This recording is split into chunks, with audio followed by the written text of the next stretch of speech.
मेरे बच्चे तुमसे टक्कर लेने के चक्कर में उसके हाथों एक ऐसा कांड हो गया है जिससे उसका जीना हराम हो गया है। अब वह अपने ही किए गए कर्मों को भुगतने वाली है। मेरे बच्चे तुमने चुप रहकर अब तक जो कुछ भी सहा है, अब उसका बदला लेने का वक्त आ गया है। मेरे बच्चे तुम्हारी चुप्पी ने कराया विनाश। विरोधी चिल्ला रहे हैं और डर से कांप रहे हैं। जो तुम्हारे खिलाफ षड्यंत्र कर रहे थे, अब वही लोग तुम्हारे नाम जप रहे हैं। अगर मुझ पर विश्वास करते हो तो मेरे इस वीडियो को लाइक, शेयर और सब्सक्राइब करें और माता रानी का आशीर्वाद प्राप्त करने के लिए कमेंट में जय मां काली अवश्य लिखें। मेरे बच्चे, आज के डाउनलोड मैसेजेस देख लेते हैं कि माता आपको क्या देना चाह रही हैं, क्या बताना चाह रही हैं। जय माता दी, जय मां काली। प्लीज गाइडेंस मेरे व्यूअर्स को कि आज आप क्या मैसेज दे रही हैं, किसकी एनर्जी आ रही है। जनरल कलेक्टिव रीडिंग है, जिससे जितनी रेजोनेट करे उतनी रख लीजिएगा, बाकी दूसरों पर जाने दीजिएगा। ओके, यहाँ पर जो मुझे कार्ड रिसीव हो रहे हैं, यहाँ पर मुझे 2 कार्ड मिल रहे हैं। एक विच का कार्ड आया है और दूसरा मेडिटेशन गार्डन। यह कार्ड आ रहा है तो यहाँ पर जो यह कार्ड आए हैं यह क्लियर दिखा रहे हैं। इससे तो मुझे कुछ भी कहने की जरूरत नहीं है। मैं आपको बता रही हूँ, देख के कि कार्ड बता रही हैं माता रानी आपको क्या गाइडेंस दे रही हैं, क्या आपको सूचना दे रहे हैं। क्या आपके जीवन में कोई ऐसी शादीशुदा महिला और शत्रु है? मतलब इसकी मैरिज हो चुकी है, करंट में हो सकता है इसके साथ इसके पार्टनर ना रहते हो, या हो सकता है रहते भी हो, या हो सकता है इसके पार्टनर इस दुनिया में ना रह रहे हो, ऐसा भी आ रहा है।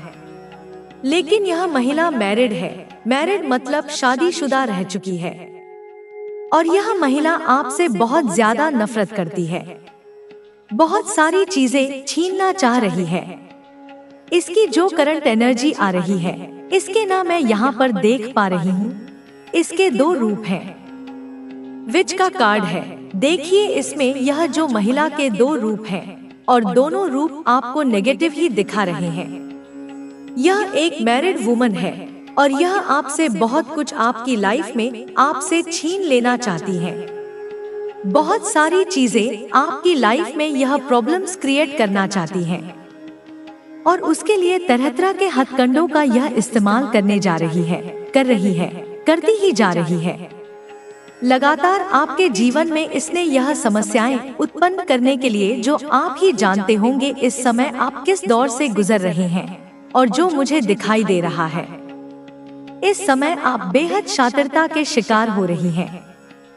ब्लैक मैजिक के तंत्र मंत्र, काली क्रियाएं, टोटके के शिकार हो रही हैं। और देखिए यहाँ पर किस तरह का ब्लैक मैजिक एक डायन औरत ने आपके ऊपर करके रखा है।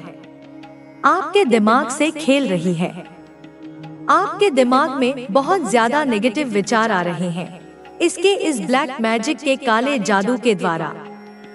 और इस काले जादू में यह यहाँ पर मुझे जो दिख रहा है कि बहुत ज्यादा नकारात्मकता आपके इर्द गिर्द कंटिन्यूअस भेजी जा रही है।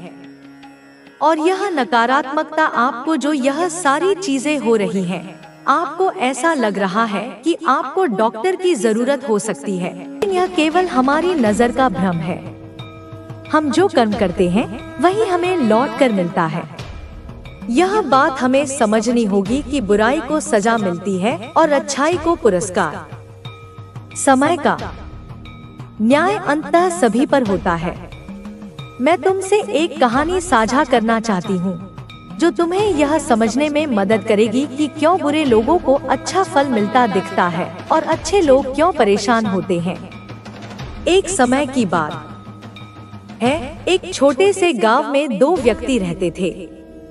एक व्यापारी था जो ईमानदारी और मेहनत से अपना जीवन जीता था और दूसरा व्यक्ति था जो हर किसी को धोखा देने और गलत काम करने में माहिर था। व्यापारी हमेशा धर्म के मार्ग पर चलता था, भगवान की पूजा करता था और दूसरों की मदद करता था। लेकिन वही दूसरा व्यक्ति जो बुरी आदतों में लिप्त था, हमेशा दूसरों का नुकसान करता था और अपने फायदे के लिए हर तरह के गलत काम करता था। एक दिन भारी बारिश के दौरान उस बुरे व्यक्ति ने एक मंदिर में चोरी की योजना बनाई। मंदिर में पुजारी अकेले थे और वह चुपके से धन चुराने में सफल हो गया। जब व्यापारी मंदिर दर्शन के लिए गया तो उसे चोरी का इल्जाम लगा दिया। लोग उसे दोषी मानते हुए उसे परेशान करने लगे। व्यापारी ने पूरी मेहनत से अपने जीवन में जो धर्म और सत्य के साथ किया था, उसका कोई सम्मान नहीं किया गया। लोग उसके साथ गलत व्यवहार करने लगे। वहीं उस बुरे व्यक्ति ने इस चोरी से धन कमाया और खुशी खुशी अपनी सफलता का उत्सव मनाया। वह अपने आप को बहुत खुशकिस्मत मान रहा था, लेकिन समय ने जो फैसला किया वह बहुत खास था। कुछ दिनों बाद वह बुरा व्यक्ति अपना भाग्य बदलने की उम्मीद में था, लेकिन उसे यह समझ में नहीं आया कि उसका बुरा कर्म उसे ही नुकसान पहुंचाने वाला है। वहीं व्यापारी के साथ जो हुआ वह किसी के लिए एक अजीब स्थिति थी। वह जैसे ही अपने घर की ओर जा रहा था, अचानक एक गाड़ी ने उसे टक्कर मार दी और उसे गंभीर चोट आई। अब लोग कहने लगे कि व्यापारी का तो जीवन ही खत्म हो गया, लेकिन इसके बावजूद व्यापारी का दिल अडिग था।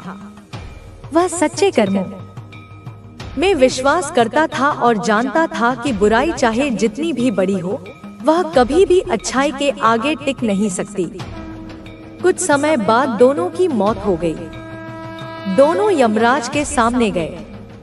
व्यापारी ने यमराज से सवाल पूछा, मैं हमेशा अच्छे कर्म करता रहा, फिर क्यों मुझे तकलीफ मिली? और वह बुरे व्यक्ति को क्यों सुख शांति मिली? यमराज ने उत्तर दिया, तुम्हारे साथ जो हुआ वह तुम्हारे अच्छे कर्मों के कारण था। तुम्हारी मौत से पहले हुई दुर्घटना तुम्हारे पिछले अच्छे कर्मों का परिणाम था। तुम्हारी मेहनत और सत्य के साथ चलने की वजह से तुम्हें कम कष्ट हुआ। वहीं उस बुरे व्यक्ति को जो लाभ मिला था वह उसकी बुरी आदतों और गलत कामों का प्रतिफल था। उसे सच्चाई का फल कभी नहीं मिलेगा। यह घटना हमें यह सिखाती है कि अच्छाई का फल हमेशा अच्छा होता है और बुराई को अंततः सजा मिलती है।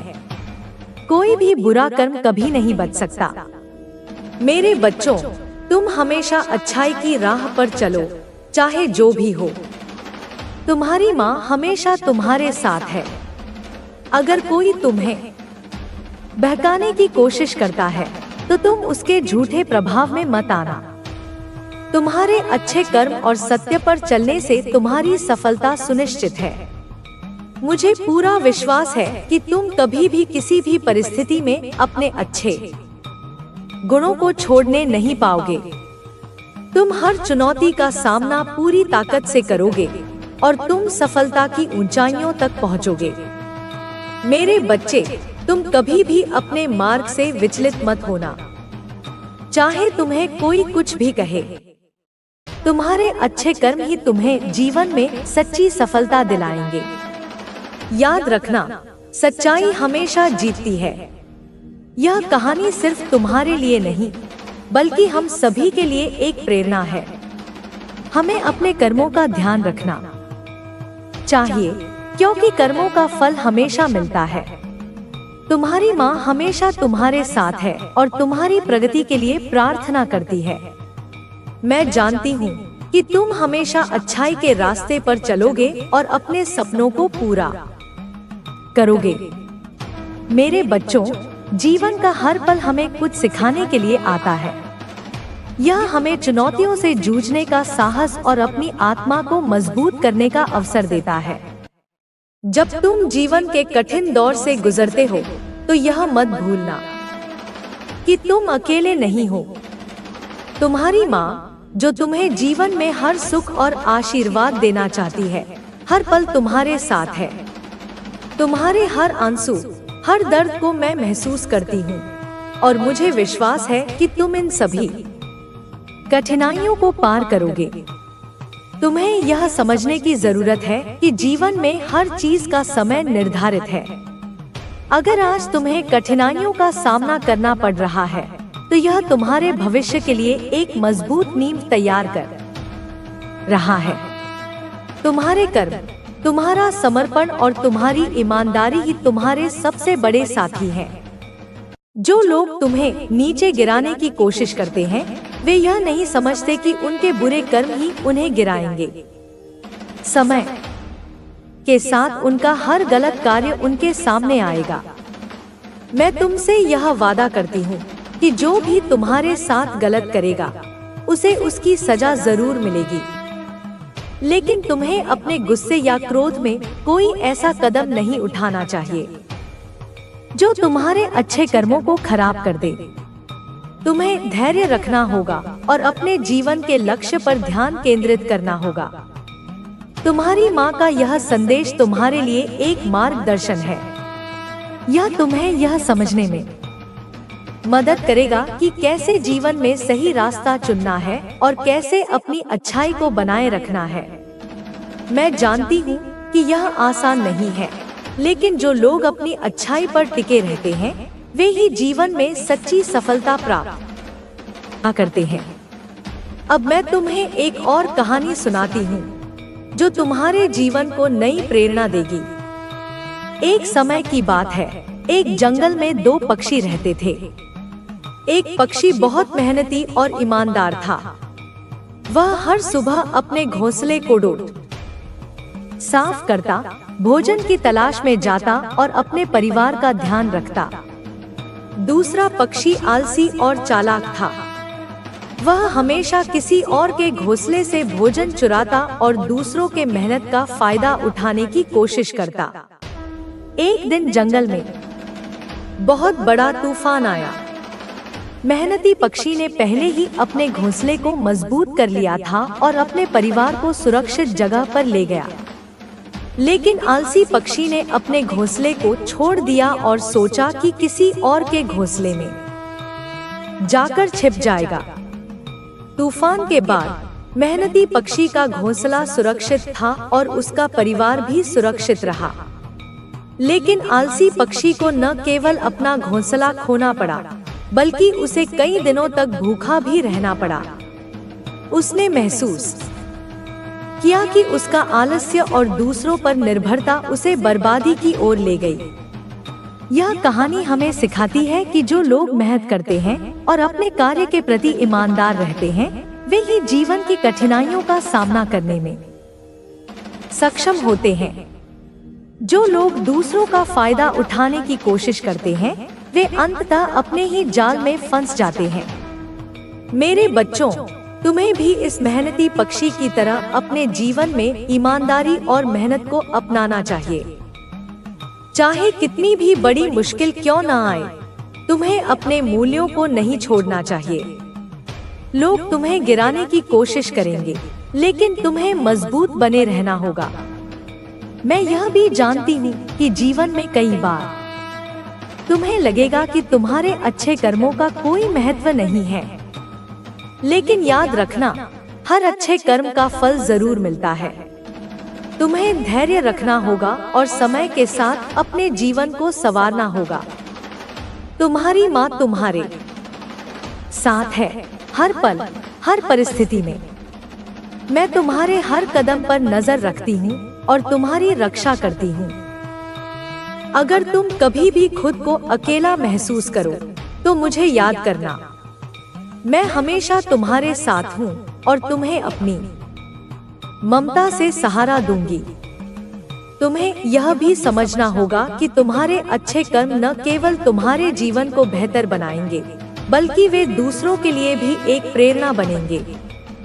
जब लोग तुम्हारी मेहनत और सच्चाई को देखेंगे, तो वे भी अपनी आदतों में बदलाव लाने की कोशिश करेंगे। तुम्हें अपने सपनों को साकार करने के लिए पूरी मेहनत करनी होगी। तुम्हारी माँ का आशीर्वाद और प्यार हमेशा तुम्हारे साथ है। भी बाहरी नहीं होता, वह हमेशा भीतर से पैदा होता है। तुम्हें इसे अपनी सोच से निकालकर बाहर फेंक देना होगा। हर दिन जब तुम जागो, तो खुद से पूछो, आज मैं कौन सा ऐसा कार्य कर सकता हूँ जो मुझे मेरे लक्ष्य के और करीब ले जाए। जब तुम हर दिन को इस तरह जियोगे तो धीरे धीरे तुम अपने सपनों को साकार करने लगोगे। तुम्हें अपनी ऊर्जा को सही दिशा में केंद्रित करना होगा। कई बार लोग मेहनत तो करते हैं लेकिन सही दिशा में नहीं, और इस कारण वे परिणाम प्राप्त नहीं कर पाते। लेकिन जब तुम अपने हर प्रयास को सही दिशा में लगाओगे तो सफलता तुम्हारे कदम चूमेगी। याद रखना, सफलता केवल भाग्य पर निर्भर नहीं करती, बल्कि यह तुम्हारी मेहनत, धैर्य और संकल्प पर आधारित होती है।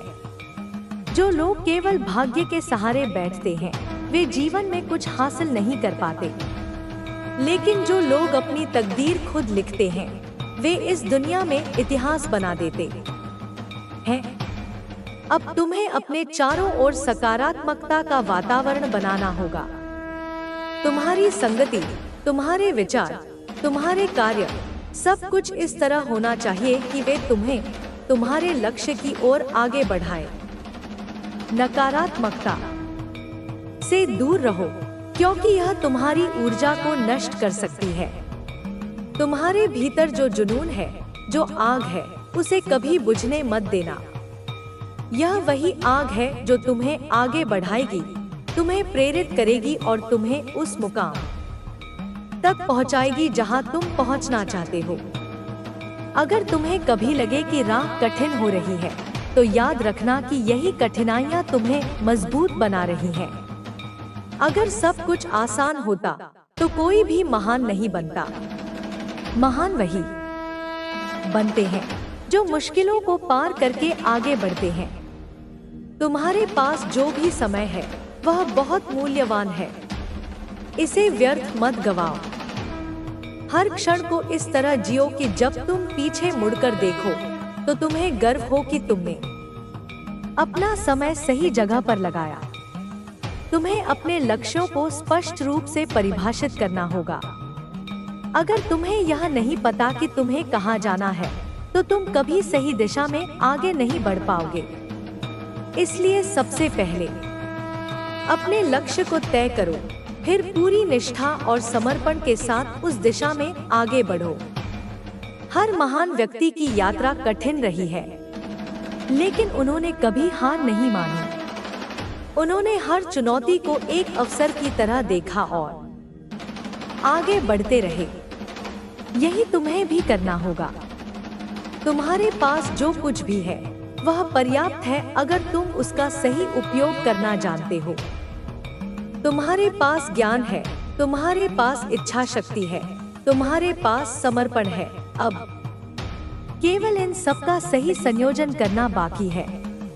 तुम्हें यह भी समझना होगा कि सफलता केवल बाहरी उपलब्धियों से नहीं मापी जाती, बल्कि यह तुम्हारे आंतरिक संतोष और खुशी से भी निर्धारित होती है। अगर तुम केवल भौतिक चीजों के पीछे भागोगे और अपनी आत्मा की सच्ची खुशी को भूल जाओगे तो तुम्हें वास्तविक संतुष्टि कभी नहीं मिलेगी। इसलिए अपनी यात्रा को केवल बाहरी सफलता तक सीमित मत रखो, बल्कि इसे एक आत्मिक यात्रा बनाओ। अपनी आत्मा को भी उतना ही सशक्त बनाओ जितना अपने शरीर और दिमाग को बना रहे हो। अब से तुम केवल एक ही दिशा में आगे बढ़ोगे, सफलता की ओर, आत्मज्ञान की ओर, अपनी वास्तविक शक्ति की ओर। तुम्हारी कहानी अभी खत्म नहीं हुई है, बल्कि यह तो अभी शुरू ही हुई है। अब यह तुम्हारे हाथ में है कि तुम इसे कैसे लिखते हो। क्या तुम इसे एक साधारण कहानी बनाना चाहते हो या फिर एक ऐसी कहानी जो आने वाली पीढ़ियों को प्रेरित करे? अगर तुमने यह तय कर लिया कि तुम्हें अपनी पहचान बनानी है, तो अब से कोई भी बाधा तुम्हें रोक नहीं सकती। अब केवल आगे बढ़ना है, बिना रुके, बिना थके, बिना झुके। अब तुम्हारी आत्मा पूरी तरह से स्वतंत्र है। अब तुम अपनी असली शक्ति को पहचान चुके हो। अब से तुम्हारे लिए केवल एक ही मार्ग है, विजय का मार्ग। अब यह दुनिया तुम्हें पहचानेगी, तुम्हारे नाम को याद रखेगी। तुम्हारी सफलता की गूंज हर दिशा में सुनाई देगी। अब तुम अजय हो। अब तुम अपनी तकदीर खुद लिखोगे। अब केवल सफलता, केवल महानता, केवल अनंत संभावनाएं। अब से तुम्हारी यात्रा कभी नहीं रुकेगी। तुम्हारी यात्रा अब एक निर्णायक मोड़ पर आ चुकी है।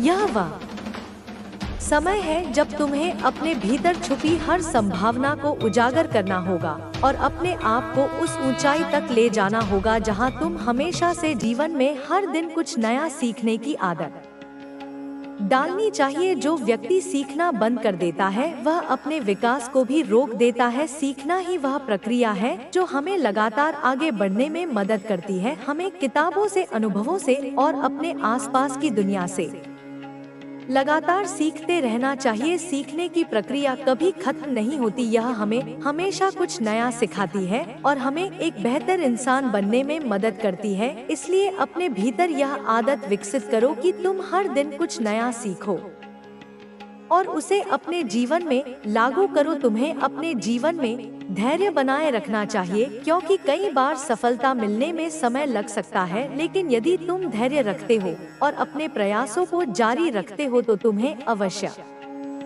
ही सफलता प्राप्त होगी। धैर्य ही वह गुण है जो हमें कठिन परिस्थितियों में भी आगे बढ़ने की ताकत देता है। तुम्हें अपने समय का सदुपयोग करना चाहिए क्योंकि समय ही जीवन का सबसे महत्वपूर्ण हिस्सा है। जो लोग अपने समय को व्यर्थ के कार्यों में गवा देते हैं वे कभी भी अपने जीवन में महान उपलब्धियां प्राप्त नहीं कर सकते। हमें अपने प्रत्येक क्षण का सही उपयोग करना चाहिए और उसे अपने विकास और उन्नति के लिए लगाना चाहिए। यदि तुम अपने समय को सही ढंग से उपयोग करना सीख जाओगे तो तुम्हें अपने जीवन में कभी भी किसी चीज की कमी महसूस नहीं होगी। समय को व्यर्थ करने वाले लोग अंत में पछताते हैं।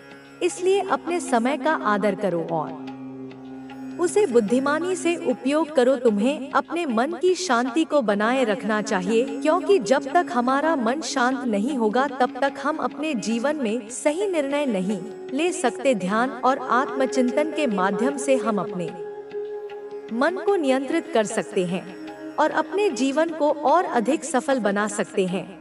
तुम्हें अपने आत्मविश्वास को हमेशा बनाए रखना चाहिए क्योंकि आत्मविश्वास ही वह शक्ति है जो हमें किसी भी कठिनाई से लड़ने की ताकत देता है। जब तक हम स्वयं पर विश्वास नहीं करेंगे तब तक कोई और भी हम पर विश्वास नहीं करेगा। हमें यह मान लेना चाहिए कि हम हर परिस्थिति का सामना करने में सक्षम हैं। यदि कोई कार्य कठिन लगता है तो हमें उसे और अधिक प्रयास के साथ करना चाहिए। हमें अपने भीतर यह भावना विकसित करनी चाहिए कि हम असंभव को भी संभव बना सकते हैं। तुम्हें अपने जीवन में अनुशासन को अपनाना चाहिए क्योंकि बिना अनुशासन के कोई भी व्यक्ति सफलता प्राप्त नहीं कर सकता। अनुशासन ही वह सीढ़ी है जो हमें अपने लक्ष्य तक पहुंचाती है। यदि हम अपने जीवन में अनुशासन नहीं रखेंगे तो हम अपने कार्यों को सही दिशा में नहीं ले पाएंगे। हमें अपने जीवन को व्यवस्थित बनाना चाहिए और हर कार्य को एक निश्चित योजना के अनुसार करना चाहिए। तुम्हें अपने कार्यों में निरंतरता बनाए रखनी चाहिए। जब तक हम किसी कार्य को लगातार नहीं करते तब तक उसमें सफलता प्राप्त नहीं कर सकते। यदि हम बीच में ही हार मान लेते हैं तो हमारी सारी मेहनत व्यर्थ हो जाती है। इसलिए हमें धैर्य और समर्पण के साथ अपने लक्ष्य की ओर बढ़ते रहना चाहिए। सफलता उन्हीं को मिलती है जो अंत तक डटे रहते हैं और अपने प्रयासों को कभी नहीं छोड़ते। तुम्हें अपने समय का सही उपयोग करना चाहिए। समय सबसे मूल्यवान चीज है जो एक बार चला जाता है वह वापस नहीं आता। यदि हम अपने समय को व्यर्थ के कार्यों में नष्ट कर देते हैं तो हमें बाद में केवल पछतावा ही मिलेगा। इसलिए हमें हर पल का सदुपयोग करना चाहिए और उसे अपने विकास के लिए लगाना चाहिए। जो व्यक्ति अपने समय को समझदारी से उपयोग करता है वह अपने जीवन में हर लक्ष्य को प्राप्त कर सकता है। तुम्हें अपने जीवन में संतुलन बनाए रखना चाहिए। यदि हम अपने जीवन के किसी भी क्षेत्र में संतुलन नहीं रखते तो हमारा पूरा जीवन अस्त व्यस्त हो जाता है। संतुलन ही जीवन की सबसे बड़ी कुंजी है। यदि हम अपने कार्य, अपने परिवार, अपने स्वास्थ्य और अपने आत्मविकास के बीच संतुलन बनाए रखते हैं तो हमारा जीवन सुखमय और सफल हो सकता है। संतुलन बनाए रखना आसान नहीं होता, लेकिन यदि हम इसे सीख जाते हैं तो हम अपने जीवन को और अधिक समृद्ध बना सकते हैं। तुम्हें अपने लक्ष्य को हमेशा अपने मन में बनाए रखना चाहिए। यदि हम अपने लक्ष्य को भूल जाते हैं तो हम अपने मार्ग से भटक सकते हैं। इसलिए हमें हर दिन अपने लक्ष्य की याद दिलाते रहना चाहिए और उस तक पहुंचने के लिए निरंतर प्रयास करना चाहिए। हमें अपने भीतर यह विश्वास रखना चाहिए कि हम अपने लक्ष्य को प्राप्त करने में पूरी तरह सक्षम हैं। जब तक हम अपने लक्ष्य को नहीं छोड़ते तब तक हमें सफलता अवश्य मिलेगी। तुम्हें अपने जीवन में हमेशा आगे बढ़ने की आदत डालनी चाहिए, क्योंकि जो व्यक्ति रुक जाता है वह अपने लक्ष्य तक नहीं पहुंच सकता। हमें यह समझना होगा कि जीवन एक निरंतर यात्रा है जिसमें हमें हर दिन कुछ नया सीखना होता है। यदि हम अपनी गलतियों से सीखते हैं और उन्हें सुधारते हैं तो हम अपने जीवन को और अधिक सफल बना सकते हैं। हमें यह कभी नहीं भूलना चाहिए कि असफलता केवल एक सीढ़ी है जो हमें सफलता की ओर ले जाती है। इसलिए यदि कभी तुम्हें असफलता मिले तो उससे निराश होने के बजाय उसे एक अनुभव के रूप में देखो और आगे बढ़ो। हमें अपने सपनों को पूरा करने के लिए निरंतर प्रयास करना चाहिए। जो लोग अपने सपनों को सच करने के लिए मेहनत करते हैं वे ही अपने जीवन में सफलता प्राप्त करते हैं। यदि तुम्हारे पास कोई लक्ष्य है तो उसे पाने के लिए पूरी ताकत लगा दो, क्योंकि जब तक हम पूरी लगन के साथ प्रयास नहीं करेंगे तब तक हमें सफलता नहीं मिलेगी।